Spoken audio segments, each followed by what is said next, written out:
자, 여러분 이어서 봅니다. 106페이지 26번 테마 별표 3개고요. 양도소득세는 신고납부하는데 예정신고납부라는 것과 또 107페이지 27번 테마처럼 확정신고납부라는 게 있잖아요. 그래서 요거 이제 시험에 작년에 나왔지만 또 나오는 거니까 별표 3개씩 하시고 한번 보겠습니다. 요거는 뭐 우리가 지난 순환, 작년이 아니라 지난 순환까지 반복해서 계속 봤던 거라 쭉쭉 빠르게 한 번씩 보고 가겠습니다. 이건 지난 순환까지 계속 설명드린 거라요. 먼저 양도소득세 예정신고납부, 확정신고납부는 어떤 관계냐를 항상 염두에 두고 비교하면서 여러분들 공부하셔야 되고요. 그 다음에 또 제가 그랬다고 그랬잖아요. 중년의 남녀 수강생들 짝이 돼서 같이 앉아있는 경우에 제가 기습적으로 둘이 어떤 관계냐고 물어봤을 때 자, 얼굴 빨개지면서 아무 관계 아니라 펄쩍 뛰는 사람들이 있었던 얘기 해드렸어요? 안 해드렸어요? 했었죠? 그런 것처럼 자, 예정신고납부, 확정신고납부는 어떤 관계냐 이걸 주의하셔야 되는데 106페이지 한번 봅니다. 26번 테마 양도소득세 과세비준 예정신고납부인데 파생상품 제로라고 되어 있는 이유는 파생상품은 예정신고납부가 없어서 그래요. 팁박스 안에 보니까 중요하죠. 1번 작년 시험에도 나왔고 양도차익이 없거나 양도차손이 발생한 경우에도 예정신고는 하여야 한다고 그랬습니다. 양도차익이 없거나 양도차손일 때 예정신고 하지 아니한다, 할 필요 없다, 생략할 수 있다. 다 틀리다고 그랬죠, 여러분들? 반드시 해야 한다고 그랬습니다. 동그라미 2번 예정신고납부의 경우에도 확정신고납부와 마찬가지로 분할납부 할 수 있고요. 그래서 뭐 확정신고납부 할 때는 분할납부 되는데 예정신고납부 할 때는 안 된다 이러면 틀려요. 둘 다 요건 갖추면 자 분할납부 할 수 있고요. 신고기한을 보니까 원칙적으로 부동산 등을 양도했을 때 주식 빼놓고 부동산 등을 양도했을 때 양도일이 속하는 달의 말일로부터 몇 개월이요? 2개월이요. 양도일이 속하는 분기의 말일로부터 2개월로 작년에 바꿔서 나왔는데 달의 말일로부터 2개월입니다. 그래서 요 예정신고기한은 뭐 지문에 매년 이게 뭐 날짜로도 나오기도 하고 작년처럼 분기의 말일로부터 2개월 이내로 이렇게 바꾸기도 하고 양도일이 속하는 달의 말일로부터 2개월 이내 이렇게 바꾸기도 하고 양도일이 속하는 양도일로부터 2개월도 아니고 양도일이 속하는 달의 말일로부터 2개월이고요. 정확하게 여러분들이 알고 있어야 됩니다. 자기 본인 생일날 이렇게 부동산 양도한 거 신고로 하셔가지고 한번 해보라고 그랬죠? 그래서 만약에 예를 들어서 만약에 5월 15일 날 자 부동산을 5월 15일 날 부동산을 양도했다. 예정신고 기한은 언제냐 그러면 양도일이 속하는 달의 말일로부터 2개월이니까 언제입니까? 7월 31일을 예정신고 기한으로 한다는 걸 정확히 이렇게 알고 있어야 되고요. 예외 봅니다. 토지거래 허가구역 내 토지를 양도했을 때 허가일 전에 대금이 청산된 경우 그 허가일이 속하는 달의 말일로부터 몇 개월? 2개월이요. 허가구역에 해제가 있었으면 해제일이 속하는 달의 말일로부터 몇 개월이요? 2개월이요. 요거 우리가 토지거래 허가구역 내 토지를 취득했을 때 또 양도했을 때 이걸 구별해야 되는데 지금 양도소득세에서는 토지거래 허가구역 내 토지를 양도했을 때 얘기죠. 자, 예를 들어서 토지거래 허가구역 내 거래인데 허가일 전에 만약에 대금이 청산됐다. 자, 그러면 원래 대금 청산일이 양도일이잖아요. 자, 그런데 토지거래 허가구역 내 토지를 양도할 때 예를 들어 대금 청산일이 4월 10일이고 허가일이 5월 4일입니다. 그러면 예정신고기한은 언제인가 그러면 언제라고요? 지금 보니까 언제라고요? 허가일이 속하는 달의 말일로부터 2개월이니까 자 허가일이 속하는 달의 말일로부터 2개월이니까 언제요? 7월 31일을 예정신고 기한으로 합니다. 자 만약에 이것도 이런 경우도 만약에 양도일이 속하는 달의 말일로부터 2개월이나 이렇게 하게 되면 어떤 사람이 4월 12일 날 양도세를 예정신고 납부했어요. 나중에 토지거래 허가구역 내에서 허가를 못 받으면 다 꽝되잖아요. 그러니까 다 꽝되니까 그렇잖아요. 민법에 배우다시피 토지거래 허가구역 내에서 토지 허가를 못 받으면 다 꽝되니까 그러면 양도세 낸 거 돌려줘야 되고 돌려받고 골치 아파지니까 계약이 유효하게 된 허가일이 속하는 말부터 2개월에 이렇게 합니다. 또 법령의 반대석으로 그러면 이게 이제 법령 내용이고 반대석으로 허가 후 토지거래 허가구역 내에서 허가 후 대금이 청산됐다 그러면 이때는 허가받아서 계약은 유효하지만 양도가 없으니까 이때는 원칙으로 돌아가서 양도일이 속하는 날의 말일로부터 2개월이냐 이렇게 합니다. 그러니까 어떤 게 나중인지만 보면 돼요. 허가 전에 대금 청산되면 허가에 속하는 말일부터 2개월이 내고 허가 후 대금 청산돼 양도일이 속한 날 말일부터 2개월이 내고 아셨죠 여러분? 이 얘기고 그 다음에 우리가 취득세에서도 지난 순환에 배운 것이 토지거래 허가구역 내 토지를 취득했을 때 취득세 신고납부 기간 배웠습니다. 만약에 취득세에서 토지거래 허가구역 내 토지를 취득하는데 허가일 전에 만약에 대금이 완납됐다 그랬을 때 취득세는 언제부터 언제까지 신고 납부하냐고 포인트인데 이런 경우에 언제부터요? 언제부터 언제까지 신고 납부해야 돼? 배웠잖아요, 여러분들. 허가일로부터 며칠이요? 60일 이내. 허가일로부터 60일 이내에 자 취득세를 신고 납부한다고 그랬잖아요. 허가일로부터 60일 이내 취득세를 신고 납부합니다. 그런 거지 양도소득세하고 헷갈리라고 요거 허가일이 속하는 달에 말일로부터 허가일이 속하는 달 말일로부터 2개월 요거 아니라고 그랬죠? 이거 안 보이겠다. 네, 허가일이 속하는 달에 말일로부터 2개월 요거 아니라고 그랬습니다. 자, 그래서 양도소득세하고 헷갈리면 안 되고 여러분들. 자, 그다음에 또 대금 완납일로부터 60일, 즉 취득일로부터 60일 아닙니다, 여러분들. 허가 전에 대금 완납되면 허가일로부터 60일 내 취득세를 신고 납부합니다. 취득세하고 헷갈리지 말고 비교하고요. 계속 이어서 봅니다. 동그라미 2번 주식 출자 지분이요. 주식은 빈번한 거래가 이루어지니까 몰아서 합니다. 그래서 양도리 속하는 반기 말일로부터 2개월 이내 아니고 맞고 허가일이 속하는 분기 아니고 반기 말일로부터 몇 개월? 2개월입니다. 그러니까 상반기, 하반기, 반기 말일로부터 2개월이요. 그러니까 여러분요 만약에 5월 4일 날 만약에 비상장 주식을 양도했다. 예정신고기간 언제입니까? 예? 주식 비상장 주식을 5월 4일 날 양도했다. 상반기 말일은 언제예요? 하여튼 상반기에 주식을 팔았다 그러면 반기 말일 6월 30일 그때부터 2개월이니까 언제입니까? 8월 30일이 되고 8월 30일이 되고 만약에 하반기에 7월 1일부터 12월 31일까지 기간 동안 하반기에 주식을 팔았다 그러면 반기 말일 언제예요? 12월 31일 그때부터 2개월이니까 다음 연도 2월 말이 되는 거고 에? 하반기에 팔면 2월 말이고 상반기에 팔면 언제고? 8월 31일이 예정신고기간이 됩니다. 요거. 자, 그 다음에 분기였다가 반기로 바뀌었다는 거예요, 작년에.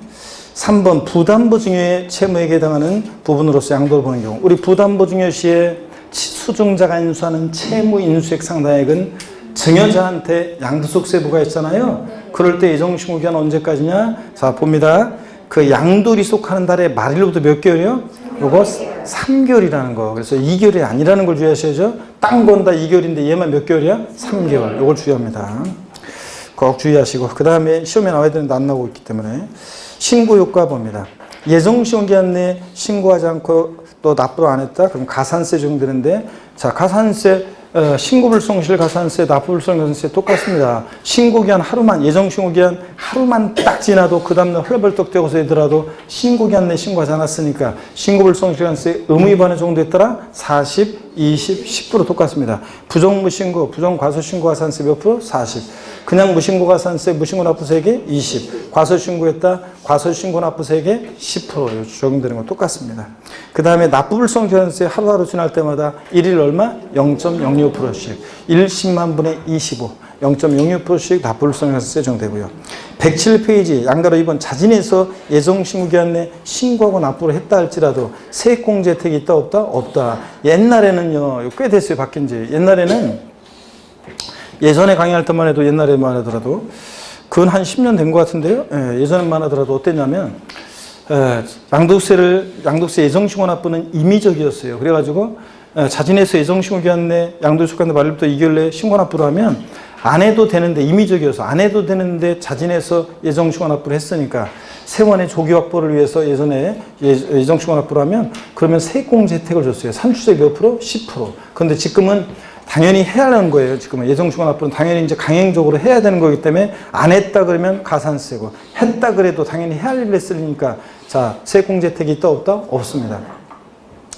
지하철 선로에 지난 순환에 그 얘기해 드린 것 같은데 지하철 선로에 어떤 사람이 떨어져요?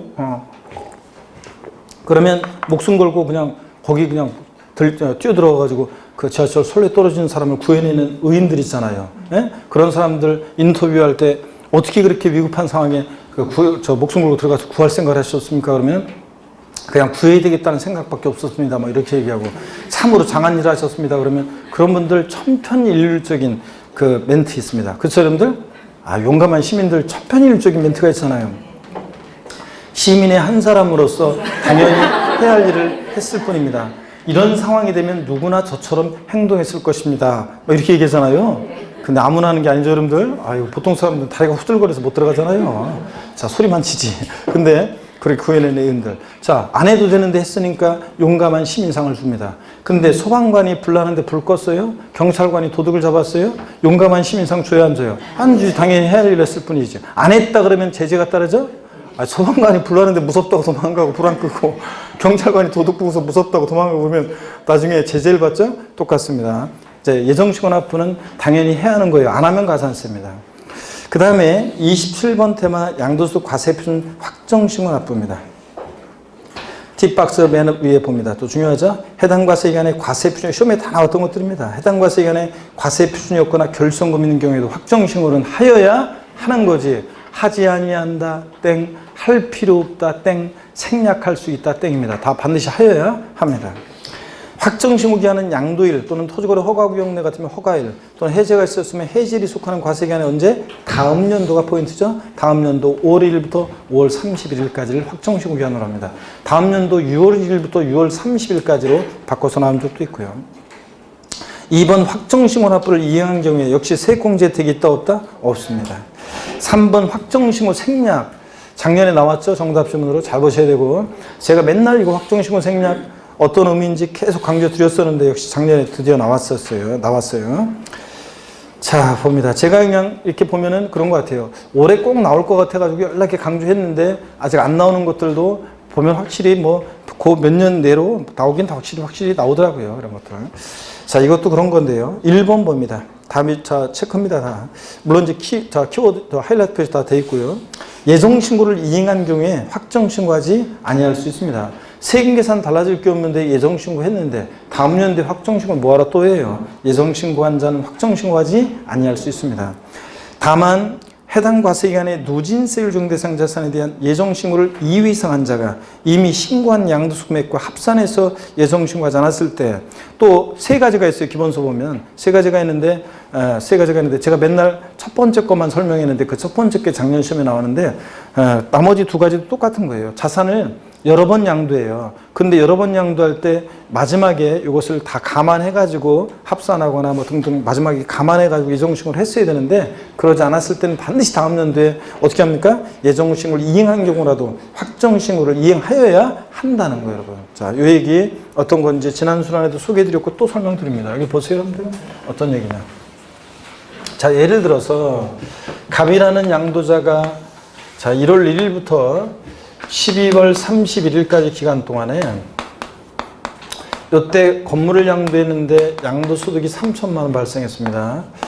자, 요것에 대해서 양도일이 속하는 달의 말일로부터 2개월 내 예정신고를 했습니다. 자, 그리고 더 이상 양도한 거 없어요. 그러면 그 다음 연도 5월 1일부터 5월 31일까지 기간 동안에 확정신고를 해야 되느냐? 확정신고 해야 됩니까, 여러분? 예정신고 한 자는 확정신고하지 아니할 수 있는 겁니다.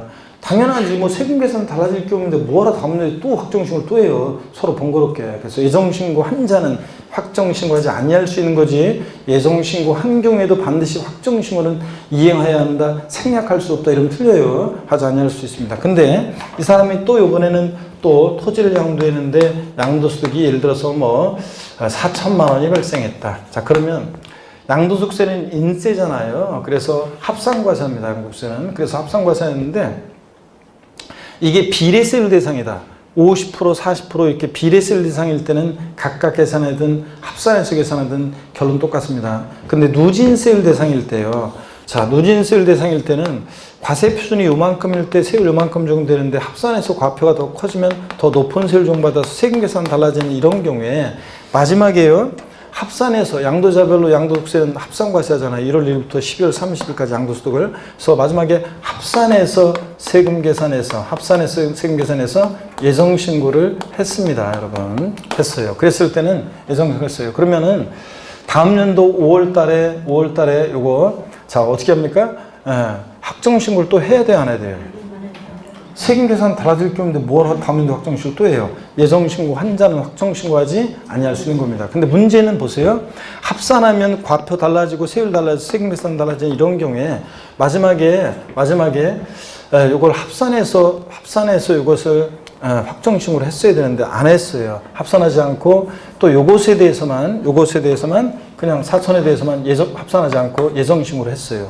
그럴 때는 반드시 그 다음 연도에 합산해서 확정신고를 하여야 한다는 얘기예요. 말씀드렸죠, 여러분들? 그래서 지난 시간에 그래서 예정신고 한자는 확정신고하지 않을 수 있지만 누진세율경대상 자산 같은 것을 2위 이상 양도하거나 그럴 때 마지막에 합산해서 예정신고를 하지 않았을 때는 반드시 그 다음 연도에 합산해서 확정신고를 이행해야 하는 경우도 있다는 거예요. 여러분 꼭 알아두고요. 작년에 요거에 정답점으로 나왔었고 그 다음에 계속 이어서 봅니다. 동그라미 3번입니다.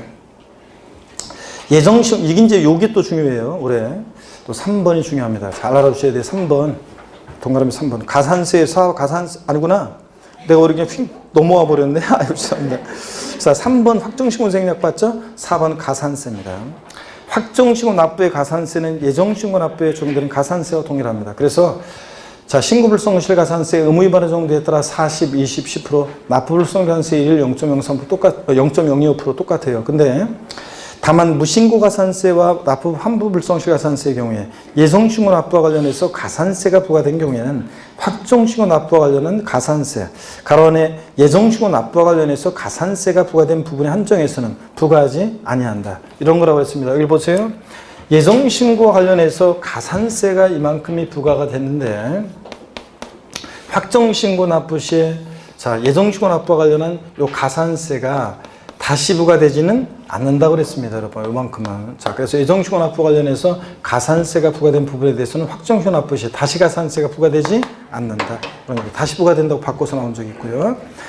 그 다음에 요 3번이 올해 또 중요합니다, 여러분. 그래서 잘 알아주세요. 2번은 시험에 나왔고 3번 이거 중요합니다.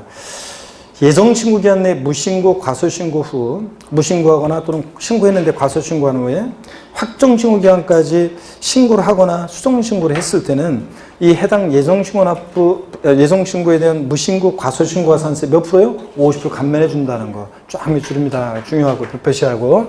자, 이런 거라고 했습니다. 어떤 거냐면 여러분 보세요. 예정신고와 확정신고 납부는 어떤 관계냐. 처음에 화두를 던졌는데 예정신고 납부, 확정신고 납부는 어떤 관계냐. 자, 예정신고를 불성실합니다. 불이행이에요. 자, 그러면 가산세가 적용되는데 다음 연도 5월 달에 확정신고를 이행했을 때 자, 저를 들어보세요. 이제 문제 드립니다. 시험에 기출됐던 건데 예정신고를 불성실한 경우에도 확정신고를 이행한 경우에는 예정신고 불성실에 대한 가산세는 적용되지 아니한다. OX요. 예정신고를 불성실한 경우에도 다음 연도에 확정신고를 이행한 경우에는 예정신고 불성실에 대한 가산세는 적용되지 아니한다. OX요. OX요. 자, 여러분요. 입이 모아진 사람도 있고 이런 사람도 있고 그런데 자, 여러분 봅니다. 예정신고, 확정신고는 어떤 관계냐? 예정신고 납부, 확정신고 납부는 남남이에요. 예정신고를 불성실했어요. 다음 연도에 확정신고를 이행했다 할지라도 예정신고 불성실에 대한 가산세는 적용된다고 그랬잖아요, 제가. 자, 무조건 적용됩니다. 확정신고 납부 하다 나는 상관없이. 근데 다만, 자, 예정신고를 불성실했을 때 다음 연도에 확정신고를 이행하게 되면 이 예정신고 불성실에 대한 무신고 가산세나 이 과소신고한 것에 대한 과소신고 요 가산세요. 요거 몇 프로요? 50%를 감면받을 수 있다는 얘기입니다, 여러분. 아시겠습니까, 여러분? 자, 요 얘기지, 여러분. 자, 그래서 이렇게 해서 요 얘기 꼭 여러분들이 또 알아둡니다. 자, 그래서 예정신고 불성실을 했다. 다음 년도에 확정신고를 이행하더라도 예정신고 불성실에 대한 가산세는 적용됩니다. 적용하지 않는다 그러면 틀리고 다만 무신고 과소신고 가산세 50% 깎아주기 때문에 그러니까 여러분들이 부동산을 팔았어요. 양도일이 속하는 달의 말일부터 2개월 내에 무조건 예정신고 납부를 해야 돼요. 아셨죠, 여러분? 안 하면 무조건 가산세이기 때문에. 근데 다만 어떻게 하다가 예정신고 납부 기한 내에 예정신고 납부를 못했어요? 그럼 그 다음 연도에 어떻든 간에 확정신고라도 납부를 해야지만 그래도 그나마 세금을 줄일 수 있다는 거. 이런 것들 알아두시고요. 물론 이때 이제 저 2회 이상 양도할 때 마지막에 합산해서 예정신고를 안 해가지고 다음 연도에 합산해서 확정신고를 해야 되는데 그때 납부 자체는 이때 기납부한 세액은 당연히 빼고 나머지만 납부하면 되는 거예요. 납부 자체는. 근데 신고는 합산해서 반드시 어떻게 되고 신고해야 되는 거고 이런 것들도 또 알아두시고 추가적으로. 자, 그러면 28번 테마로 가겠습니다. 양도소 과세표준과 세액의 결정 경정 있죠? 요거는 그냥 편하게 한번 봅니다. 결정이라는 것은 읽어보면 과세권자가 세금 계산하는 게 결정이에요. 납세지 관할 세무장 또는 지방국세청장은 예정신고할자 또는 확정신고할자가 그 신고하지 않아요. 그럼 그대로 끝나는 게 아니죠? 신고납부는 세금은 신고납부 안 했다고 그대로 끝나는 게 아니잖아요. 자, 관할 세무장이 다시 과세표준과 세액을 어떻게 하냐? 결정합니다. 2번 경정 및 재경정. 납세지 관할 세무장 지방국세청장은 예정신고한 자 또는 확정신고한 자의 신고행에 오류 탈루가 있어? 그럼 고쳐야 되겠죠? 과세표준과 세액을 경정 고쳐가지고 다시 고지서 보내겠죠? 네, 넘어갑니다. 넘어가시면 또 고치는 게 동그라미 2번 재경정이고요. 읽어보시고 3번 결정 및 경정 방법. 이것 때문에 보는 거예요, 사실은. 자, 3번 때문에. 자, 일반적인 경우 보세요. 납세지 관할 세무장 또는 지방국세청장은 양도소 과세표준과 세액을 결정 경정할 때 뭐로 결정 경정하냐? 여기가 포인트예요. 실거래가에 따라야 한다는 거. 그러니까 기준시가에 따라야 한다 그러면 틀려요. 결정 경정할 때 관할 세무장 뭐로 결정 경정한다? 실거래가로요. 기준시가 아니라는 걸 주의합니다. 여기 밑줄이고 실거래가에 따라야 한다. 동그라미 2번. 근데요, 확정신고 의무자가 확정신고까지 신고 안 했어요. 그러면 관할 세무장이 결정을 하는데 실거래가로 계산을 해야 돼, 양도소득세를. 근데 신고 안 했으니까 실거래가를 모르잖아요. 그럴 때는 어떻게 하느냐? 부동산 등기법 규정에 따른 등기부 기재가액을 실지거래가액으로 되어 있는데 오타입니다. 실지거래가액으로 추정하여. 실지거래가액이 아니라 거리자가 아니라 거리라고 되어 있잖아요. 거리가 아니라 거래가액. 실지거래가 아니라 지금 교재가 거리가액으로 되어 있잖아요. 거리가액으로. 거리가 아니라 보다 거래가액으로. 실지거래가액으로. 자, 결정해야 합니다. 등기부 기재에 대한 실지거래가액 추정해서, 등기부 기재가액을 실지거래가액으로 추정해서 과세표준과 세액을 결정할 수 있습니다. 근데 추정이니까 반대 증거 있으면 깨질 수 있죠? 등기부 기재가액과 다른 거래가액이 있다는 것을 확인하면 그 확인된 실거래가로 결정할 수 있고요, 여러분. 여러분들이 거래하면 거래가격이 등기부에 등재도 되고 그러잖아요. 자, 국토교통부에 이제 전산 입력도 되고. 자, 그 얘기고 3번 예정 또는 확정 신고의 신고가액이 사실과 다르다. 신고했는데 사실과 다르게 신고했어요. 그럼 관할 세무장이 확인된 실거래가로 경정, 고칠 수 있고요. 이런 것들은. 자, 4번 추계조사 결정 경정은 앞에서 배웠습니다. 양도가액 또는 취득가액을 실거래가액에 따라 정하는 경우로서 장부나 그 밖의 증명 서류에 의해서 해당 자산의 양도 또는 취득 당시 실거래가액을 인정 확인할 수 없다 그러면 양도가액 또는 취득가액을 매, 감, 환 또는 기준시가, 매감한기 등에 따라 추계조사하여 결정 경정할 수 있다. 배웠잖아요. 콕 집어서 양도가액은 어떻게 추계결정 경정한다? 매, 감, 기. 콕 집어서 취득가액은 불분명하다. 어떻게 취득가액을 추계결정 경정한다? 매, 감, 환, 기. 이거 했잖아요. 29번 테마 봅니다. 양도소득세 부가세입니다. 양도소득세는 납부세액의 부가세목은 없어요. 자, 그래서 시험에서 양도소득세액의 100분의 10으로 지방소득세가 부과된다 이러면 틀려요. 지방소득세는 독립세로 함께 계산해서 내는 거지 부가세가 아니라는 거 꼭 주의하고. 지방소득세는 저 청년에 배웠는데 농어촌 특별세 다음에 또 할 거고요. 농어촌 특별세가 예외적으로 부과될 수 있죠. 감면받은 게 있을 때만. 감면세액이 몇 프로? 20%로 농특세 부과될 수 있습니다. 30번 세목별 분납 비교 별표 3개입니다. 여러분. 별표 3개고 올해 분할 납부는 시험에 나옵니다. 그래서 반드시 알아둡니다. 재산세, 종부세, 양도소득세 다 중요합니다. 자, 세목을 다 3개 세목을 비교해보면 분할 납부 요건이요. 자, 분납 기준 금액. 재산세는 납부할세 얼마 초과할 때 윙크해달라고 그랬어요? 500만 원 초과할 때 윙크해달라고 그랬고. 종부세 올해 개정세법 배웠죠? 시험에 나온다고 그랬고. 종부세는 납부할세 얼마 초과할 때 분할 납부할 수 있다? 250만 원 초과할 때. 250만 원 초과할 때. 양도소득세는 얼마 초과할 때? 1천만 원 초과할 때일 수 있다. 양도세는 뭐 1,000만 원 넘게 내는 거 우수해요. 재산세는 500만 원 넘게 내기도 어렵잖아요. 그래서 제가 우리 집은 재산세 500만 원 넘게 내고 있는 분 윙크해달라고 그랬는데 제가 얼마 전에 딴 곳에서 있죠?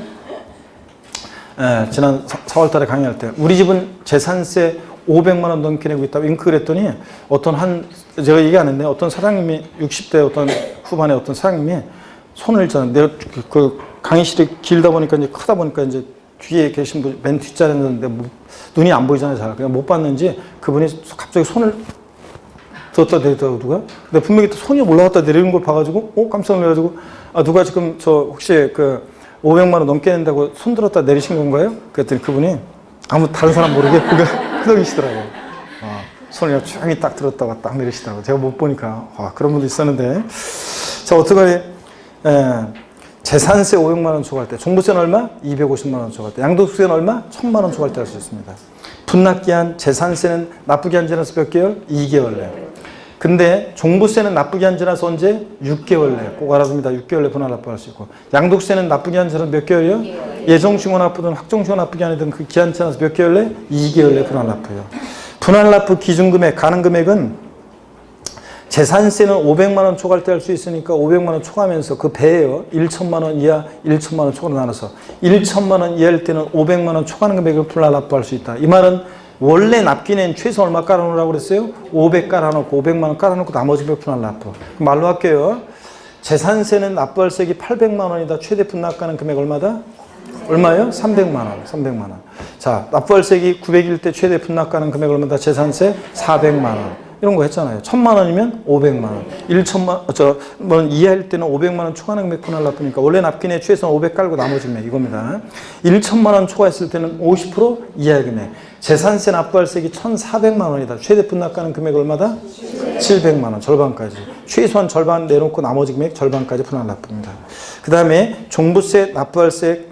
자, 250만 원 초과할 때 분할 납부할 수 있으니까 250만 원 초과하면서 그 배예요. 기준금액은 500만 원 이하 500만 원 초과로 나눠요. 종부세는. 500만 원 이하일 때는 해당 세액에서 250만 원을 차감한 금액이니까 최소한 납기내 얼마 깔고 250 깔아놓고 나머지 금액 분할 납부해요. 그러니까 종부세 납부할 세액이 만약에 400만 원이다. 납부할 세액이 400만 원이다. 최대 분납가능 금액이 얼마냐? 납기내 종부세는 최소한 종부세는 납기내에 최소 얼마요? 납기내 최소 얼마? 250 깔아놓고 나머지 금액 분할 납부니까 최대 분납가능 금액은 얼마다? 400에서 250 빼니까 얼마? 150만 원 최대 분할 납부가 나왔다. 이런 거 최소한 250 깔아놓는 거 잊지 마시고 종부세는. 양도소득세는 일단 250만 원 초과했을 때는 500만 원 초과했을 때는 250만 원 초과하면서 500만 원 이하할 때 해당 세액에서 250만 원을 차감한 금액, 250 깔고 나머지 금액. 자, 500만 원 초과했을 때는 50% 역시 이하 금액이니까 최소한 납기내 얼마? 최소한 납기내 50% 깔고 나머지 50%죠. 그러다 보니까 종부세 납부할 세액이 만약에 800만 원이다. 최대 분납가능 금액 얼마다? 400만 원 최대 분납가능하고. 양도소득세는 1천만 원 초과하니까 배예요. 무조건 기준금액은 2천만 원 이하, 2천만 원 초과로 나눠서 2천만 원 이하일 때는 1천만 원 초과하는 금액을 분할 납부할 수 있다고 되어 있으니까 최소한 납기내 얼마 깔고 1000 깔고 나머지 금액 분할 납부. 그러면 양도소득세 납부할 세액이 1,400만 원입니다. 최대 분납가능 금액 얼마예요? 400만 원. 양도소득세 납부할 세액이 1,800일 때 최대 분납가능 금액 얼마예요? 800만 원. 최소한 1000 깔고 나머지 금액. 2천만 원 초과했을 때는 50% 이하 금액이니까 절반. 양도소득세 납부할 세액이 시험에 나왔는데 3,600만 원입니다. 최대 분납가능 금액 얼마다? 1,800만 원. 절반까지 분할 납부가 나왔다. 아셨죠, 여러분? 이거 반드시 기준금액 어떻게 처리하는지 알 수 있어야 됩니다. 자, 기준금액을. 109페이지 31번 양도세 물납 허용돼요, 안 돼요? 안 됩니다. 그리고 이제 양도세 종합적인 보충 지문 한번 봅니다. 1번에 양도소득세 납세자가 국내 거주자인 경우 그 납세지는 양도 물건 소재지다. 국세는 X라고 돼 있죠? 국세는 당연히 납세지 어디로 갑니까? 거주할 때 주소지여지. 양도자의 주소지는 서울특별시 강남구인데 이 사람이 제주특별자치도 서귀포시에 있는 부동산을 판다. 양도자의 주소지와 양도 물건 소재지가 다를 때는 어디를 납세지로 한다? 주소지 관할 세무서입니다. 아셨죠, 여러분? 집과 가까운 데 분리불하고 굳이 제주도까지 뭐라고 해요? 자, 거기다 내든 여기다 내든 어차피 국고로 귀속하니까 국세는 어디다? 주소지. 부동산 소지 아니라는 거 주의하고. 2번부터 읽어봅니다. 그냥 과세표준 확정신고서를 국세정보통신망에 의해서 제출한 경우는 이에 입력된 때 신고된 것으로 본다. 그래서 홈택스로 신고했다, 입력된 때 신고한 것으로 봅니다. 저도 종합소득세 신고 납부해야 되는데 좀 시간이 없어가지고 해야 되는데 자꾸 차일피일 미루다가 꼭 이러다가 있어. 뭐 5월 중순이니까 뭐 다음 뭐 며칠 5월 초 되면은 5월 뭐 다음 주에 해야지 뭐 내일 해야지 뭐 이러다 보면 꼭 5월 말 데드라인에 걸려가지고 5월 31일 날 그냥 불이 나게 막 그냥 신고하느라고 정신이 없고 막 그래요. 근데 해야 되는데. 자, 입력된 때 신고하는 것을 보고 3번 납세지 관할 세무서는 양도소득이 있는 국내 거주자가 조세를 포탈 우려가 있다고 인정되는 상당한 이유가 있으면 수시로 거주에 양도소득세를 부과할 수 있고 이런 것들. 양도세 납부할세기 1,600만 원에다 최대 분납 가능 금액 얼마? 2천만 원 이하일 땐 최소한 1,000 깔고 사례를 외워요. 나머지 금액 얼마? 600만 원 분납 가능하고. 납부할세기 3천이다. 자, 2천만 원 추가했을 땐 절반까지죠? 그러니까 자, 1,500만 원 분할 납부 가능하고. 32번 국외재산에 대한 양도세 별표시 2개 합니다, 여러분. 독립한 문제로도 뭐 나오기도 하고, 최근에 독립한 문제도 나왔었고, 27회 시험에. 그 다음에 또 종합 문제 속에서 이제 국내재산 양도와 비교해서 나오기도 하고, 잘 알아둡니다. 먼저요. 자, 국외재산 양도세 납세자는 거주자가 양도해야 되는데, 먼저 국내재산 양도시의 거주자는 국내에, 자, 우리나라 국내에 주소가 있거나 183일 이상 거주 등 개인을 말합니다. 근데 국외에 소재하는 자산에 대한 양도소득세 납세무자는 거주해야 되는데 그때 거주자는 양도일 현재 계속해서 몇 년 이상? 5년 이상. 있다 없다가 아니라 계속해서 몇 년 이상? 5년 이상 주소 거주 등 거주자만이 납세무가 있습니다. 4년, 3년 주소 거주는 자는 납세무 있다 없다? 없다는 거. 그 다음에 표를 정확히 알아둬야 됩니다. 표를 정확히. 국내 소재 재산을 양도했을 때는 거주자뿐만 아니라 누구도 비거주자도 납세무 있다. 마돈나가 여러분 서울 강남에 있는 부동산을 팔았어요. 양도소득세 납세무가 있어요, 없어요? 있습니다. 세금 내고 가야죠. 그래서 국내재산 양도시에는 비거주자도 납세무가 있다. 근데 국외 소재재산 양도시에는 비거주자는 당연히 납세무가 있어요, 없어요? 없습니다. 마돈나가 미국 캘리포니아주에 있는 부동산 팔았을 때 우리하고 뭔 관계가 있어요, 그죠? 근데 거주해야 되는데 자, 국외재산 양도시에 거주해야 되는데 그냥 거주 안 되고 몇 년 이상? 5년 이상 계속해서 주소 거주 등 거주자만이 납세무가 있다. 4년, 3년 안 돼요. 2번 봅니다. 그래서 시험에 나왔던 것이 한번 옳은 거 고르는 문제에서 양도일 이제 계속해서요 10년간 국내 주소를 둔 거주자는 국외재산에 대한 양도세 납세무가 있어요, 없어요? 양도일 이제 계속해서 10년간 국내 주소를 둔 거주자는 국외재산 양도시에 납세무가 있어요, 없어요? 있습니다. 어떤 수강생분은 아니잖아요, 5년이잖아요 이런 분이 계시는데 10년간 주소를 뒀으니까 국내에 5년 이상 주소 거주하잖아요. 그런데 그냥 어떻게 그냥 응용력이 1도 없어야 돼요.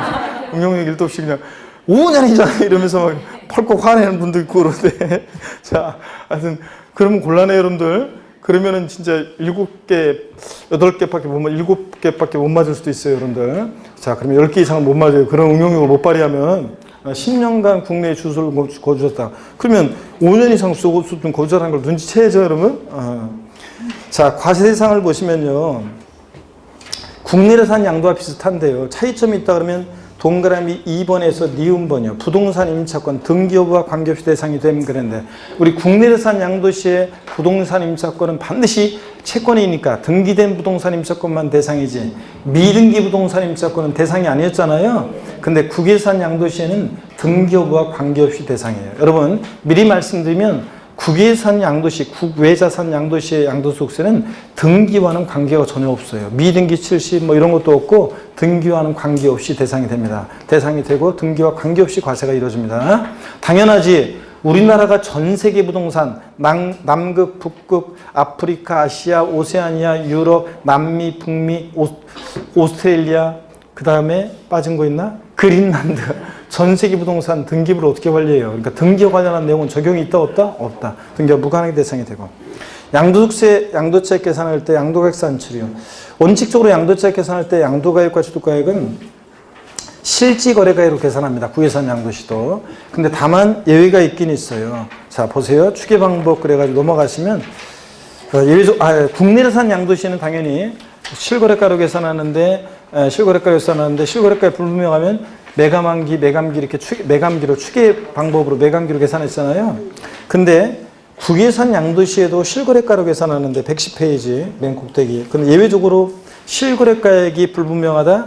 그러면 가로 안에 보세요. 예외 양도자산이 소지하는 국가의 양도당시 현황을 반영한 시가로 계산할 수도 있고요. 이 시가라는 게 또 없을 때는 보충적 평가 방법으로 계산할 수도 있어요. 원칙은 하여튼 국외산 양도시도 뭐로 계산하는 게 원칙이에요? 실거래가. 시험에 나왔던 것은 국외산 양도시 양도가액은 양도세 계산한 시 양도가액과 실가액은 실거래가액이 있더라도 그 나라의 현황을 반영한 시가로 한다. X여러분들 실거래가로 합니다. 4번 양도차익의 외환산. 외국에서 거래했으니까 외국 돈을 우리나라 돈을 환산해야 될 거 아니에요. 그럴 때 양도차익을 계산할 때 양도가액 및 필요비를 여기가 포인트예요. 기준이 되는 시점이 수령하거나 지출한 날 현재예요. 그러니까 수령일 현재 또는 지출한 날 현재 외국환 관리법에 따른 기준환율 또는 제종환율로 계산합니다. 외화를 원화로 환산할 때 달러나 파운드, 엔화 이런 걸 우리나라 돈을 환산해서 계산할 때. 근데 이걸 시험에서 여기를 보세요. 시험에서 어떻게 바꿀 수 있냐면 이걸 이렇게 바꿀 수 있어요. 시험에서 수령하거나 지출한 날 현재인데 이걸 갖다가 시험에서는 양도일 현재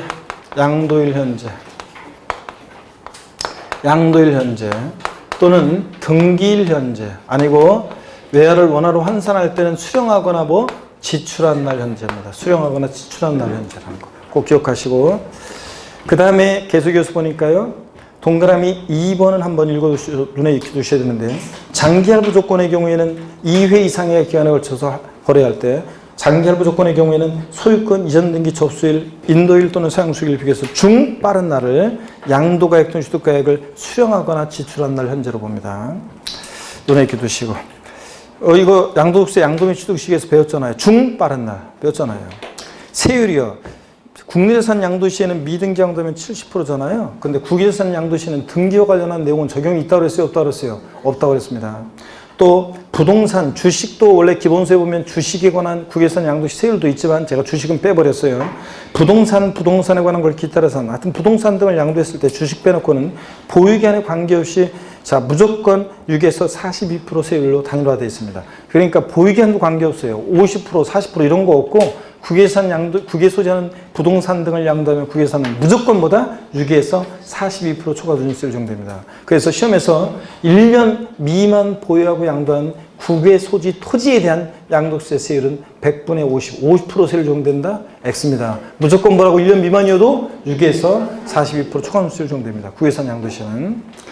그 다음에 6번 분할납부 허용됩니다. 국외산 양도시도 나눠내기만 하면 되니까. 근데 물납은 된다 안 된다? 안 됩니다. 물납은 국내래산도 안 되는데 국외래산 물납을 허용하면 아프리카 탄자니아 공화국 정글에 있는 부동산 물납한다? 골치 아프잖아요. 물납은 무조건 풀어갑니다. 분납은 되고. 장특공제 안 해준다고 그랬어요. 아무리 꼬셔도 넘어가면 안 돼요. 자, 3년 이상 보유한 국외 소지하는 토지의 경우 장특공제 받을 수 있다면 틀려요. 3년 이상 보유했어도 우리나라가 다른 나라의 국가경제까지 신경 써가지고 장기 보유 유도해 줄 필요 없으니까 국외산 양도시는 장특공제 해준다 안 해준다? 안 해줍니다. 근데 기본공제는 기본적으로 깔아줍니다. 국외산 양도시도. 반드시 다 이런 것도 알아둬야 되고. 외국납부세 공제 봅니다. 해당 외국에서 과세하는 경우에 그 양도소득에 대해서 외국의 법령에 따라 외국에서 국외산 양도소득세를 납부할거나 납부할 것이는 때는 이중과세를 피하기 위해서 그 외국에서 세금 내건 공제를 해줘야죠. 그래서 다음의 방법 중 하나를 선택해서 적용받을 수 있다.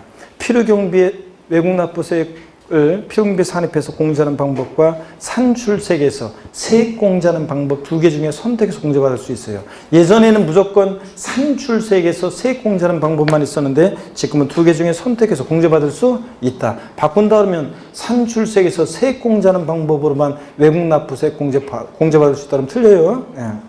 10번 국외산 양도시 국내산 양도의 준용 규정 그래가지고 쭉 참고적으로 읽어보는데요. 달달달은 어떻게 배워요? 읽어보는데 준용하지 않는 상에서 6번 기준시가 산정이 시험에 한번 나왔었는데요. 여러분 우리나라가 전 세계 부동산 남극, 북극, 아프리카, 아시아, 오세아니아, 남미, 북미, 그린란드 또 빼먹은 거 있나? 오스트레일리아 전 세계 부동산에 대해서 기준시가를 어떻게 매겨요? 그러니까 국외산 양도시에는 기준시가에 관한 규정은 적용이 있다 없다? 없습니다. 당연하죠. 여러분들.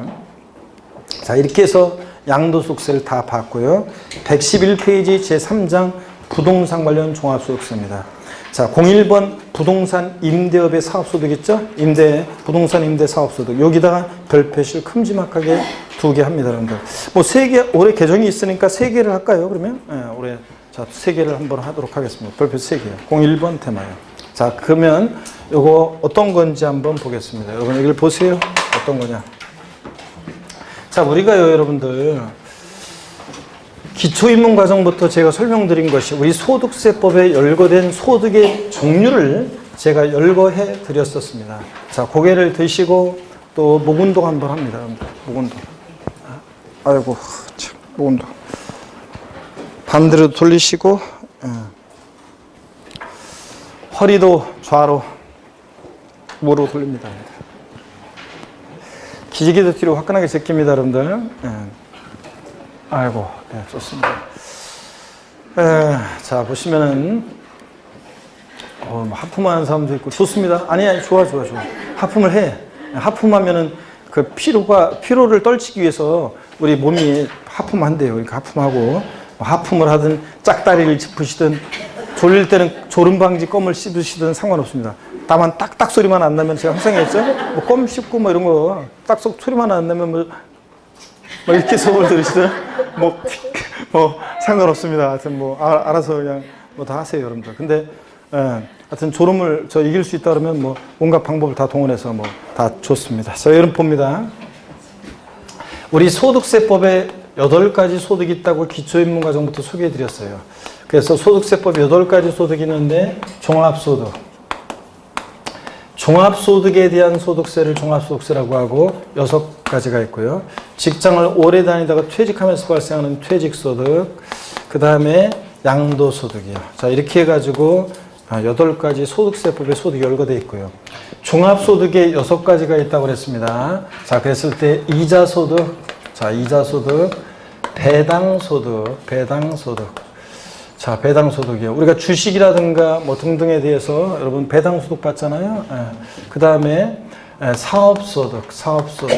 그 다음에 근로소득, 연금소득, 그 다음에 기타소득이요. 이렇게 해가지고 6가지가 우리 종합소득에 열거되어 있습니다. 자, 근데 우리 시험은 여기 이자소득이나 배당소득, 근로연금, 기타소득, 퇴직소득은 시험과 관계없고요.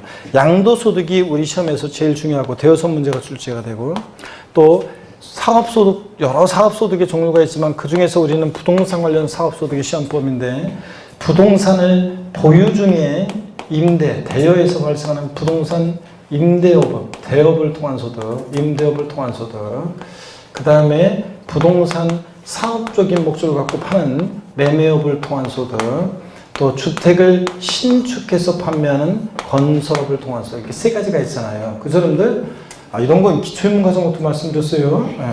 그 다음에 우리 시험은 부동산 임대업에서 시험 문제가 한 문제가 나오다가 몇 년 또 나오다가 또 최근에 지금 안 나왔다가 28회 시험 때 나왔습니다. 작년 29회 시험 안 나왔고요. 그 다음에 부동산 매매업과 건설업은 의 정도만 알면 되는 거고, 몇 가지 살짝이요. 우리 요약집에는 뭐 제대로 구색이 갖추어져서 나와 있는데, 근데 뭐 그냥 요거는 매매업과 건설업은 나중에 문제 풀이할 때 슬쩍 여러분들 문제 풀어야 되나? 요거 그냥 살짝 나중에 7, 8월 달에는 알려드리려고 그랬더니, 자, 하여튼 뭐 나중에 우리가 살짝 보면 되는 거고요. 임대업을 중심으로 공부하면 되는데 한 문제가 출제되니까. 근데 임대업에서 어떤 걸 우리가 공부를 하냐면, 보세요. 부동산 임대업은 어떤 걸 공부하냐 그러면 이런 걸 공부합니다. 여기 보세요. 임대업은 어떤 걸 공부하느냐. 시험 문제 출제는 부동산 임대업에서 범위요. 어떤 게 부동산 임대업이냐. 그 다음에 어떤 경우에 비과세 되느냐. 여기서 시험 문제 집중적으로 나왔고, 또 보증금만 받고 임대예요. 보증금만 받고 임대하면 전세주택인데, 전세주택과 관련한 거, 요거 이제 또 시험에 또 나왔었고요. 그 다음에 이제 올해 2019년 개정세법으로 작년까지는 2018년도에 발생한 2천만 원 이하의 주택 임대소득은 비과세인데, 올해 그래서 이번 29 5월 달에 여러분들이 작년에 발생한 주택 임대 수익이 2천만 원 이하예요. 자, 그러면 올해 5월 지금 현재 5월 달에 올해 2019년 5월 달에 종합소득세 신고 납부할 필요가 있어요, 없어요? 없습니다. 비과세입니다. 근데 이제 올해 2019년도에 발생한 주택 임대 수득 2천만 원 이하의 주택 임대 수득은 요건 어떻게 한다? 과세가 됩니다. 내년 5월 달에 이제 종합소득세 신고 납부해야 돼요. 과세가 되는데 그럴 때 2천만 원 이하의 주택 임대 수득은 이따가 보겠지만 분리과세하죠. 우리가 또 지난번 주에도 말씀드렸고 분리과세합니다. 그래서 이런 내용들을 중심으로 부동산 임대업 출제가 되고 왔고 또 출제가 예상됩니다. 자, 교재 보겠습니다. 111페이지 01번 테마 일단 별표 3개 하시고요. 부동산 임대업의 사업소득입니다. 1번이요. 부동산 임대 관련 사업소득의 범위요. 양가로 1번. 부동산 또는 부동산 상해 권리 대여로 발생한 소득, 부동산 임대업인데 그렇잖아요. 부동산을 대여, 빌려주고 대가받아요. 부동산 상해 권리라는 것을 빌려주고 대가받아요. 요 양가로 1번을 알고 있는지를 시험에서 여러 번 물어봤습니다. 옛날부터. 반드시 별 표시해놓고 디테일하게 알아두셔야 되는데 미등기 부동산 대여소득도 사업소득입니다. 또 별 표시하시고요. 부동산 상해 권리 대여로 인한 소득도 사업소득인데 부동산 상해 권리라는 게 뭐냐? 전세권, 임차권 대여소득이라든가 지역권, 지상권 대여소득이라든가 담보제공에 대한 사용대가, 자신의 부동산을 타인에게 여러분 보세요. 자신의 부동산을 타인의 채무에 담보로 제공하게 하고 사용대가 받을 때 민법의 물상보증이냐? 예? 자신의 부동산을 타인의 채무에 담보로 제공하고 사용대가 받을 때 이것도 부동산 빌려주고 대가 받는 거니까 뭐라고요? 임대업입니다. 사업소득. 그 다음에 포인트는 사업소득으로 보느냐, 임대 사업소득으로 보느냐, 아니면 기타 소득으로 보느냐가 포인트인데 단 여기 중요한 것도 밑줄입니다. 공익사업과 관련된 지역권, 지상권 설정 및 대여소득은 이거보다 기타 소득입니다. 임대 사업소득이 아니라 사업소득이 아니라 기타 소득이다. 자, 요거 여기를 보세요, 여러분들. 그래서 이게 2018년도 작년 개정세법인데 지상권과 지역권, 지상권과 지역권 요 대여소득은 있죠. 지역권과 지상권 대여소득은 이것은 지상권과 지역권 대여소득은 요게 공익사업과 무관한 것은 공익사업과 무관한 것은 지상권, 지역권 설정이나 대여소득은 이게 사업소득입니다. 임대 사업소득인데 근데 공익사업과 관련된 지역권, 지상권 대여소득은 이거 뭐라고요? 기타 소득입니다. 이걸 반드시 여러분들이 주의해서 무관하다고 하는지 관련된 건지 꼭 알아두셔야 됩니다. 공익사업과 관련한 지역권, 지상권 대여소득 뭐라고요? 기타 소득이라는 거. 그래서 이거는 2019년 2018년 개정세법인데 작년에 안 나왔기 때문에 출제가 안 됐으니까 반드시 알아둡니다. 이거 제일 중요하고요. 이거. 그 다음에 또 봅니다. 양가로 2번을 계속 보겠습니다. 공장재단, 광업재단 대여로 발생한 소득 이런 것도 임대소득입니다. 사업소득이고 양가로 3번 광업권자, 조광권자, 독대가 채굴에 관한 권리 대여으로 발생한 소득 있죠? 이런 것도 사업소득, 기타 사업소득입니다. 부동산 임대 사업소득입니다. 임대업이에요. 덕대가 뭐냐고 물어보는 분들 계신데 절 보세요. 부동산에서 임차인은 타인의 부동산을 사용 수익할 수 있는 권리를 빌린 사람이죠. 임차인이 타인의 부동산을 사용 수익할 수 있는 권리를 빌린 사람이잖아요. 이 사람이 이것을 전대한다. 자, 그런 거하고 똑같은 거예요. 타인의 광부에서 광물을 채굴할 수 있는 권리를 빌린 사람을 덕대라고 해요. 타인의 광부에서 광물을 채굴할 수 있는 권리를 빌린 사람, 덕대가 이 권리를 또 타인에게 이것을 대여합니다. 자, 이럴 때 이것도 뭐라고요? 임대 사업소득입니다. 아셨죠, 여러분? 타인의 광부에서 광물을 채굴할 수 있는 권리를 빌린 사람이 또 이걸 빌려줘요. 이런 거고. 그 다음에 또 계속해서 봅니다. 양가로 4번입니다. 기타 포함되는 경우. 동그라미 1번 자기 소유 부동산을 타인의 담보물로 사용하게 하고 그 사용대가 받는 거 민법의 물상보증에 결국 이것도 부동산 빌려주고 대가 받는 거니까 아까 얘기했잖아요. 부동산 상해 권리 대여로 인해서 발생하는 소득, 즉 임대 사업소득으로 봅니다. 사업소득으로. 2번 부동산 매매업 또는 건설업자가 판매를 목적으로 취득한 토지 등의 부동산을 일시로 대여 얻는 소득. 일시적이었든 뭐였든 부동산 빌려주고 대가 받으니까 이것도 뭐라고요? 사업소득입니다, 여러분. 하여튼 사업소득인지 기타 소득인지 이게 포인트예요. 바꾸면 이런 걸 뒤바꾸는 거니까. 동그라미 3번 광고용으로 토지 가옥의 옥상이나 측면 등을 사용하면 받는 대가 있죠? 이것도 사업소득입니다. 우리 전광판이라든가 뭐 그런 거 있잖아요. 기지국 같은 거 뭐 이런 거 옥상, 저 측면. 이것도 사업소득이고. 양도와 대여의 비교를 봅니다. 토지 건물을 대여하면 사업소득이고 양도하면 양도수익이고. 전세권 대여하면 사업소득이고 양도하면 양도수익이고. 지상권, 지역권은 대여하면 사업소득인데 지상권은 양도했을 때 양도수익인데 지역권은 양도했을 때 양도소득세 대상이 아닙니다. 지역권은 대상 아니었잖아요. 우리 자 양도세 대상에서 지상권, 전세권은 등기와 무관하게 대상이 되고 근데 용익물권 중에서 지역권은 대상이다 아니다? 아니다. 양도세 대상 아니셨잖아요. 근데 지역권은 대여하면 사업소득이고 물론 공익사업과 지상권, 지역권은 공익사업과 무관한 게, 무관한 것은, 무관한 게 이게 이제 사업소득이지, 관련된 것은 기타소득이고요. 자, 그런 얘기 나와 있고. 그 다음에 부동산 임차권은 등기된 부동산 임차권, 대여했다 사업소득이고, 양도했다 양도세 대상이에요. 근데 미등기 부동산 임차권이나 점포 임차권은 대여했을 때 이게 사업소득인데, 양도했을 때는 양도세 대상이 아니라고 그랬습니다. 그렇잖아요. 부동산 임차권 아까도 했지만 반드시 등기된 부동산 임차권만 양도세 대상이지 미등기 부동산 임차권 대상이 아니었잖아요. 그 얘기입니다. 넘어갑니다. 2번 비과세 부동산 임대 사업소득도 양가로 2번이 시험에 여러 번 나왔는데요. 양가로 1번이요. 논밭을 작물 생산에 이용하게 하고 발생하는 소득은 이것은 비과세입니다. 농업소득세하고 관계가 돼가지고 그런 건데 자신의 논밭을 타인에게 작물 생산에 사용하게 하고 사용대가 받잖아요. 비과세예요. 근데 단 가로 안에 보니까요. 단 논밭을 타인에게 대여했는데 자신의 논밭을 대여했는데 주차장 부지로 사용하게 한다거나 모델하우스용 부지로 사용하게 한다거나 이러고서 대가를 받을 때는 과세합니다.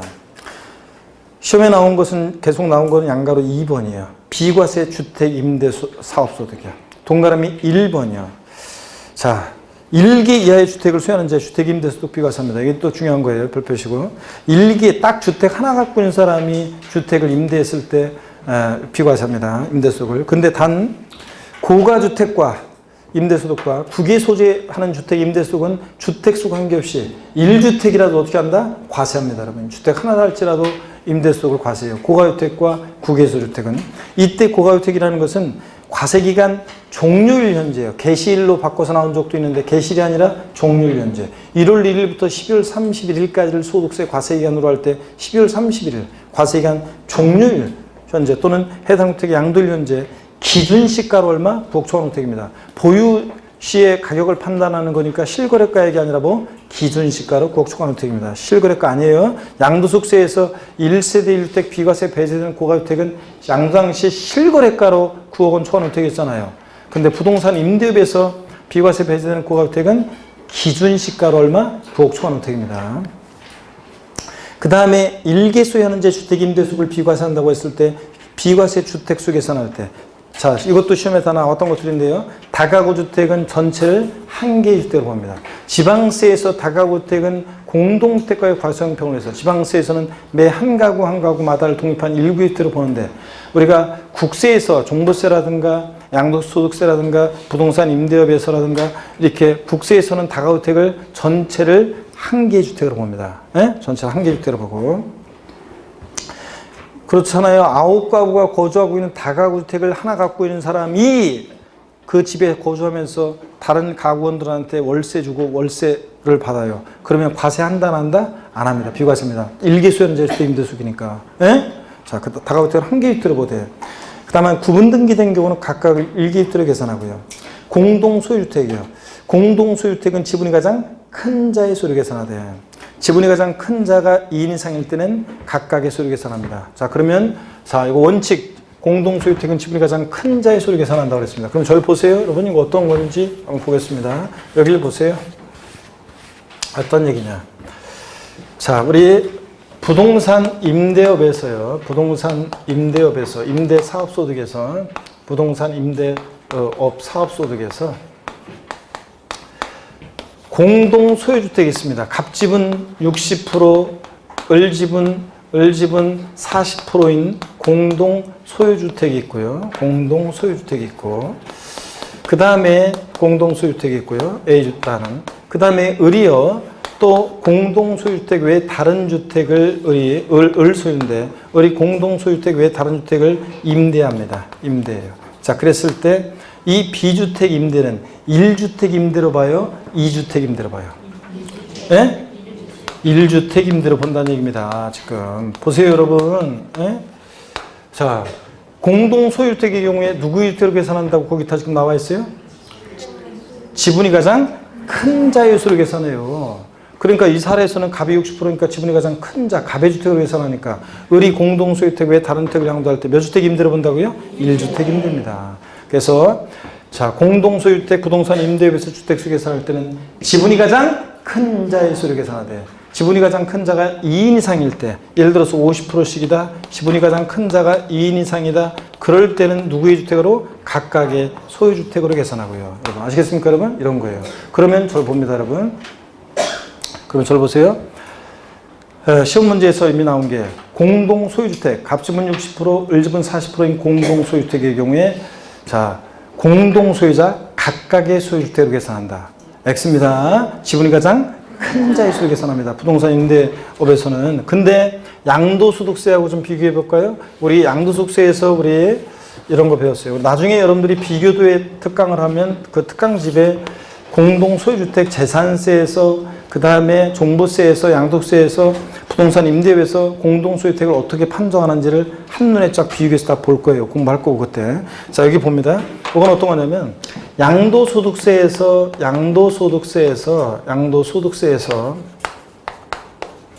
공동소유주택 주택수 계산할 때 1세대 1주택 비과세 주택수 계산할 때 보세요.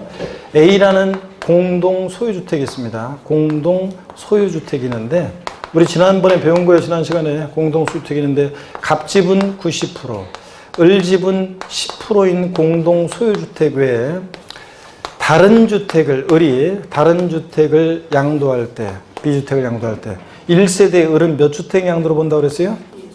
몇 주택 양도로 봐요? 1세대 2주택 양도로 봅니다. 여러분, 자, 우리가 양도소득세에서는 지분이 크든 작든 공동소유자 각각의 소유주택으로 계산했잖아요. 그죠? 근데 부동산 임대사업소득에서는 지분이 가장 큰 자의 수를 계산합니다. 부동산 임대요. 그러니까 헷갈리죠, 여러분들? 반드시 그러니까 비교해서 이렇게 알아둡니다. 여러분들 정리해서. 자, 그러면 또 계속 이어서 보겠습니다. 아니 뭐 강의를 듣는 이유가 여러분들이 이런 걸 혼자 스스로 깨우쳐가면서 비교할 수 없으니까 알아서 제가 다 비교해드리고 여러분들은 그냥 아 그렇구나 이게 비교해서 알아두면 됩니다. 그 다음에 계속 이어서 볼게요. 비과세 주택수 계산. 다만 이어지는 얘기는 공동소유주택에서 두 번째 줄 끝에 이어지는 얘기는 참고입니다. 다만 지분이 가장 큰 자가 2인 이상인 경우로서 그들이 합의해서 그들 중 1인을 당해 주택의 임대 수입의 귀속자로 정한 경우는 그의 소유로 계산하고요. 본인과 배우자가 각각 주택을 소유한 경우는 누구의 주택으로 계산한다? 어떻게 계산한다? 합산합니다. 여러분 오해하면 안 되는 게 부부의 경우에도 소득세 계산은 개인 단위 계산이니까 따로따로 계산해요. 근데 주택 수 계산할 때 부부는 어떻게 한다? 합산합니다. 남편 명의 주택 하나, 부인 명의 주택 하나면 2주택 소유하는 자로 봐가지고 그 중에 하나를 임대했을 때 자 2주택 임대니까 과세한다 그런 얘기입니다. 여러분. 예. 그 다음에 임차 또는 전세받은 주택을 자 전대하거나 전전사하는 경우 이것만 시험 지문에 아직 안 나왔고 위에 있는 세 가지는 다 지문에 나왔던 거고 얘만 아직 안 나왔어요. 자 임차 전세받은 주택을 전대하거나 전전세할 때 누구의 주택으로 계산하냐? 해당 임차 또는 전세받은 주택을 임차인 또는 전세받은 자의 주택으로 계산합니다, 여러분. 자 그래서 요거요 시험에서 바꾼다 뻔하지. 임차 받은 주택을 전대하는 경우에는 주택수 계산할 때 임대인의 주택으로 계산한다. 아니고 누구? 임차인. 전세받은 자의 주택으로 주택수 계산합니다. 동그라미 2번 소규모 주택 임대수요. 해당 과세 기간에 총 수익금액 계획이 2천만 원 이하인 자의 주택 임대수금 비과세한다. 오해하면 안 돼요. 바로 단서를 바로 봐야 돼요. 2018년 12월 31일 이전에 끝나는 과세 기간에까지 발생한 소득으로 한정. 즉 작년까지 2018년까지 발생한 2천만 원 이하의 주택 임대수금 비과세입니다. 근데 올해는 2019년 우리 시험 보는 올해는 어떻게 한다? 과세입니다. 임대수금을 주의해야죠. 3번 부동산 임대 관련 사업소득 금액 계산이 있잖아요. 요거는 뭐 문제 풀면서 다음에 또 한번 우리가 볼 기회가 있을 것이고요. 그 참고적으로 한번 이렇게 용어 설명드릴 게 한번 보면요. 3번 부동산 임대 관련 사업소득 금액 계산 어떻게 계산하냐. 여러분 보고 계산하고 나올 가능성은 낮은데 부동산 임대 관련 사업소득 금액은 총수익 금액에서 필요경비를 빼서 구하는데 이때 총수익 금액은 어떻게 구하느냐. 동그라미 2번 임대료 플러스 간주임대료 플러스. 임대료는 원래 우리 임대소득세 계산할 때는 월임대료를 계산하는데 보증금 전세금만 받고 임대해요. 그러면 월임대료가 없잖아요. 그럴 때 여러분 잘 봅니다. 우리가 전세 보증금을 받고서 그 보증금을 은행에 넣어놔요. 이자가 발생하죠? 그 이자액 상당액을 임대료로 간주한 거. 이게 뭐라고요? 간주임대료입니다. 보증금 전세금만 받고 임대했을 때 은행에 넣어놓으면 예금 발생하죠? 그런 이자액 상당액 부분을 그 금액을 상당한 만큼을 임대료로 간주한다는 거예요. 그래서 이제 보증금 전세금만 받고 임대했을 때는 간주임대료라는 것을 계산해가지고 소득세를 계산합니다.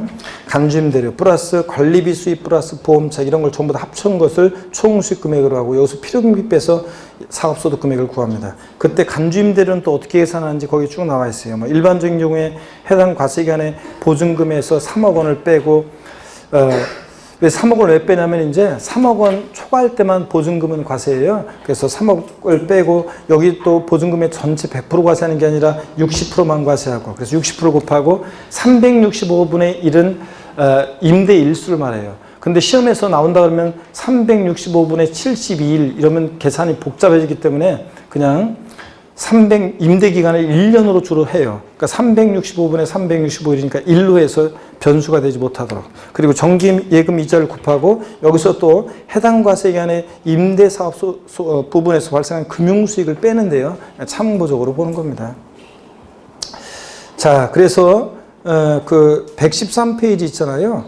디귿번을 보니까 정기금 이자율이 현재 이게 지금 1.8%였다가 이게 최근에 또 바뀌었어요. 이게 1.8%였다가 2.1%로 바뀌었어요. 근데 여러분 이걸 여러분이 외워가지고 문제 풀어야 되는 그런 문제는 안 나와요. 이런 것까지 2.1%로 바뀐 것까지 물어보거나 그러진 않을 거고요. 하여튼 그래도 그냥 참고적으로 수정합니다. 자, 요약집을 수정하는데 1.8%를 몇 프로로? 2.1%로 수정합니다. 최근에 바뀌었어요. 리을번을 알고 있는지를 28회 시험 때 물어봤었는데요. 치사하게 이런 것까지 물어봤는데 아까 간주임대료 계산할 때 빼는 게 있었어요. 금융수익을 이제 빼는데 이 금융수익 뺄 때 리을번 봅니다. 113페이지 해당 과세기간에 임대사업 부분에서 발생한 금융수익을 뺄 때 그 수입이자와 할인료 배당금의 합계액을 말하는데 유가증권 처분이익은 포함하지 않음. 즉 유가증권 처분이익은 금융수익에 포함하지 않는다는 얘기예요. 그러니까 유가증권 처분이익은 빼지 않아요. 근데 이것도 포함한다고 시험에서 바꿔서 나왔었어요. 자, 그래가지고 시사하게 나왔었는데 참고적으로 보는 거고요. 총수익 금액에 포함되는 관리비 수입 나오는데 아까 총수익 금액에 관리비 수입, 보험차 이런 거 합할 때 관리비 수입 이런 건데요. 참고적으로 보는 거예요. 지문에 나왔던 것들도 있는데 자, 2번 한번 볼게요. 사업자가 부동산 임대하고 임대료 외에 유지비나 관리비 등의 명목으로 지급받는 금액이 있으면 전기료, 수료 등의 공공요금을 제외한 청소비, 난방비 등의 이런 것들은 이 총수익금에 산입합니다. 그러니까 여기서 알 수 있는 것이 공공요금이요. 전기료나 수수료 같은 공공요금은 총수익금에 관리비 수입에 포함한다 안 한다? 안 해요. 자, 공공요금을 제외한 관리비, 청소비, 난방비 등으로 받은 이런 것들은 포함한다는 얘기입니다. 참고적으로 보시고요. 3번도 읽어보시면 되고요. 4번 보겠습니다. 이제 4번이 중요해요. 또 시험에 또 여러 번 나왔습니다. 4번. 3주택 이상 다주택자에 대한 전세보증 및 소득세 과세입니다. 여러분 실생활 관련해서 많이 관계되어 있으니까 잘 봅니다. 1번에 보니까 주택을 임대하면서 받은 보증금의 간주임대를 원칙으로 과세하지 않는다. 여러분 소위 우리가 월세주택만 과세하지 전세주택은 원래 소득세 과세 안 하는 게 원칙이에요. 보증금만 받고 임대했다? 전세주택 과세 안 하는 게 원칙인데 다 동그라미 2번 다만 예외적으로 과세가 되는데 몇 주택이요? 3주택 이상을 보유하고 주택수가 3주택 이상이어야 돼요. 이상을 소유하고 앤드 주택과 부토지 그 아래쪽을 임대하고 받은 보증금의 합계액이 얼마? 3억 원을 초과할 때 딱 3억까지는 아니에요. 보증관계액이 3억까지는 과세되지 않고 3억을 초과할 때 간주임대료로 계산한 금액을 사업소득 총수익금액에 산입합니다. 그러니까 전세주택은 소위 말해서 전세주택은 몇 주택부터 과세? 3주택 이상이면서 엔드 보증금 합계액이 얼마를 초과해야 돼? 3억 원을 초과해야 합니다. 그래서 아까 3억 원을 빼고 그런 거예요. 자, 그 다음에 이 경우 주택수 3주택 계산할 때 소형주택 주거 용도로만 쓰이는 면적이 1호 또는 1세대당 40제곱미터 이하인 주택으로서 이게 60제곱미터였다가 올해 2019년도 개정세법입니다. 40제곱미터로 바뀌었습니다. 60이었다가 자 40제곱미터 이하인 주택으로서 엔드 기준 시가 2억 원 이하인 주택은 주택수 산정 시 3주택 계산할 때 제외합니다. 어떤 사람이 주택이 세 채가 있는데 그 중에 하나가 여기 소형주택 요건에 해당돼. 그러면 이 사람은 자 주택은 세 채지만 여기 간주임대료 계산한다 안 한다? 안 합니다, 여러분. 자, 그 다음에 5번 보겠습니다. 임대소득의 수입시기요. 계약 또는 관습에 의해서 지급일이 정해진 경우 정해진 날을 임대소득의 수입시기로 합니다. 매월 15일? 그럼 15일을 정해진 날을 수입시기로 하고 계약 또는 관습에 의해서 지급일이 정해지지 않은 경우에는 그 실제로 지급받은 날을 임대소득의 수입시기로 하고요. 논적에 한번 봐놓고 6번이 올해 2019년 개정세법입니다. 작년까지는 주택 임대소득 2천만 원 이하일 때 비과세였는데 올해부터 분리과세 한다고 그랬죠? 자, 어떻게 분리과세 계산하느냐? 자, 봅니다. 박사네요. 분리과세 시 주택 임대소득의 산출세액은 수익금액에서 1- 필요경비율인데 1은 100분의 100으로 해서 막 계산하기 때문에 이건 그냥 의미가 없는 거예요. 그냥 필요경비를 이렇게 생각하시면 돼요. 필요경비를 곱하고 수익금액에다가 여기서 또 공제금액 되는 금액이 있어요. 공제금액을 빼서 구한 다음에 여기다가 이제 이 수익금액에다가 몇 프로 분리과세세를 정한다? 14% 분리과세세를 정해서 자, 세금을 계산합니다. 그래서 내면은 이제 그러면 이 2천만 원 이하의 주택임대소득은 여러분의 다른 소득과 합산하지 않는 거고요. 14% 세를 정할 때. 이때 필요경비율을 외우셔야 돼요. 주택임대사업자로 등록한 자는 몇 프로 필요경비율을 적용하느냐? 60%요. 경비를 인정해주고 미등록자, 주택임대사업자로 미등록한 자는 몇 프로만? 50%만 경비를 적용하고 공제되는 금액도요. 주택임대사업자로 등록한 자는 기본적으로 400만 원을 공제해주고요. 주택임대사업자로 미등록한 자는 얼마만? 200만 원만 공제해줍니다. 공제금액이 차이가 있습니다. 또 여러분요. 이걸 외우셔야 되고요. 이런 것들은 숫자들은 외우시고 그 다음에 맨 마지막이요. 113페이지 또 중요합니다. 밑줄인데 주택임대 수익금액이 2천만 원 이하인 경우에 지금처럼 14% 세율로 분리과세하는 방법과 다른 소득과 합산하는 종합과세 방식 중에서 선택해서 계산할 수 있다는 거 밑줄 짝입니다, 여러분. 주택 임대수익이 얼마 이하일 때? 2천만 원 이하일 때. 자, 다 중요했고요. 그 다음에 넘어갑니다. 114페이지를 보니까요. 114페이지 보니까 114페이지. 자, 상가임대하고 상가임대와 주택임대의 비교입니다, 여러분. 자, 요거는요. 제가 이제 쭉 오늘 어디까지 할 거냐면 114페이지 임대업 건설업 매매업과 건설업은 안 할 거니까 오늘 요게 마지막이에요. 자, 잘 봅니다, 여러분들. 자, 어떤 거냐면 얼굴이 갑자기 확 펴지는 사람도 있는데 좋습니다. 자, 여기 있잖아요. 주택 임대와 상가 임대 비교. 표가 여기 교재에 있으니까 제 설명만 잘 들으세요, 여러분들. 그리고 사진으로 찍어 가시든 이렇게 하시고 여기 그대로 있는 건데 조금 이렇게 저 좀 달리 조금 이제 그 내용은 똑같은데 조금 표현을 달리 해가지고 아까 한번 설명드릴 거니까 자 봅니다. 네, 어깨 한번 돌리시고요. 한번 이거 제대로 이해해야 되는데 어깨 한번 돌리시고 자 힘내시면서 한번 보겠습니다. 원래 항상 제가 세법은 실제 강의한 시간은 오늘 3시간 강의하는 거예요. 복습만 여러분들이 아까 눈을 껌뻑거리시는 분들이 좀 계셨기 때문에 복습 시간이 길어가지고 복습을 아까 30분 넘게 했잖아요. 시작할 때. 그래서 그런 거지 실제 강의한 내용으로만 따지면 제가 3시간 넘어서 강의하고 그런 경우가 별로 없어요. 거의 없어요. 실제 강의 시간 만약에 제가 복습 안 하고 강의라면 거의 여러분들은 수업은 10시에 시작하면 무조건 1시 끝나거나 아니면 10분 전에 끝나거나 뭐 기초인문과정 같으면 저 10시에 시작했다 12시 반이면 수업 끝나고 원래 그런 거예요. 원래 그런 건데 복습하느라고 그래서 그렇지. 왜 복습하냐고요? 아이고 이렇게 맨날 앞뒤로 복습하는데도 계속 그 여러분들이 저기 하는데 이것도 안 해보세요. 그럼 공부 안 할 거 아니에요, 여러분들이. 혼자서. 또 그러니까 그냥 강제로라도 여기 왔을 때 공부를 시켜야 되니까. 여러분들. 자, 봅니다, 여러분들. 여기 보세요. 상가임대 있잖아요. 설명을 잘 듣습니다. 상가임대는 이게 한 채든 두 채든요. 상가임대는 한 채든 두 채든 무조건 과세입니다. 무조건 과세요. 상가임대는 무조건 과세입니다. 자, 그 다음에 또 보세요. 상가임대 무조건 과세고, 또 상가임대는 이게 월세계약 형태로 임대했던 전세 보증금만 받고 임대했던 무조건 과세합니다, 여러분. 아셨죠, 여러분? 상가임대는. 근데 주택임대는 있잖아요. 주택임대는 뭡니다. 한 채일 때, 두 채일 때, 세 채일 때 주택임대는 달라져요. 또 월세계약 형태로 임대했느냐, 또 전세계약 형태로 임대했느냐에 따라서 달라집니다, 여러분. 자, 그럼 한번 보겠습니다. 자, 무슨 얘기냐면 주택임대는 주택수 등에 따라서 달라지는데, 한 채인지 두 채 임대했는지 세 채 임대했는지에 따라 달라지고, 또 월세계약 형태로 임대했느냐 전세계약 형태로 임대했느냐에 따라서 이게 달라집니다. 그럼 설명을 한번 또 쫙 드려보겠습니다. 주택임대. 자, 뭐 보시면요. 먼저요. 주택 딱 한 채, 일개 소유하는 자가 주택을 월세계약 형태로 임대했습니다. 임대 소득을 과세해야 하네요. 과세해야 하네요. 일개 소유하는 자의 주택 임대 소득은 아까 어떻게 한다고 했어요? 비과세합니다. 근데 단 예외가 있었습니다. 단 고가주택과 기준시가 9억 초과하는 고가주택과 그 다음에 국외 소재 주택은 국외에 소재하는 주택은 주택수 관계없이 1주택 임대소득도 어떻게 한다고 그랬어요? 과세한다고 그랬습니다. 그랬죠, 여러분들? 예.